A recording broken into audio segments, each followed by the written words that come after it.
Leader leader leader leader leader কি হয়েছে?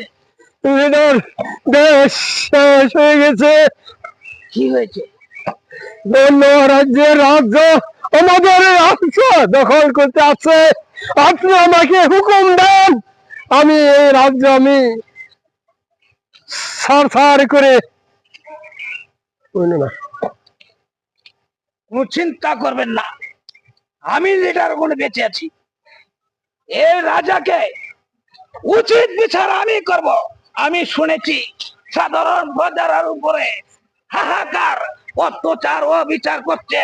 সাধারণ মা বোনকে এই রাজা ভোগ করেছে, কিন্তু আমি ছাড়বো না। আমি জঙ্গলে, নদীতে, কালা বিলা, পাহাড়ে, জঙ্গলে আমি পলায়ে থাকি। 12টি বছর গিয়েছে, আমি জঙ্গলে দেখেছি, পাহাড়ে দেখেছি চীনা যুগ, কত পশু পাখির কামড় খেয়েছি, কিন্তু আমি মরিনি। তুমি কেন ভয় পাচ্ছ? অবশ্যই আমি যুদ্ধের ঘোষণা দিয়েছি। এই রাজার সাথে যুদ্ধের ঘোষণা দিয়ে দাও, হতে বেছিব, আর নলে এই রাজাকে কঠোর করে এই রাজ্য আমরা শাসন করব, আমরা দখলে নিয়ে আসবো। কোন টেনশন করবেন না, আমি টেনশন করবেন না। এই রাজাকে একবারে আমি মেরে পালবো।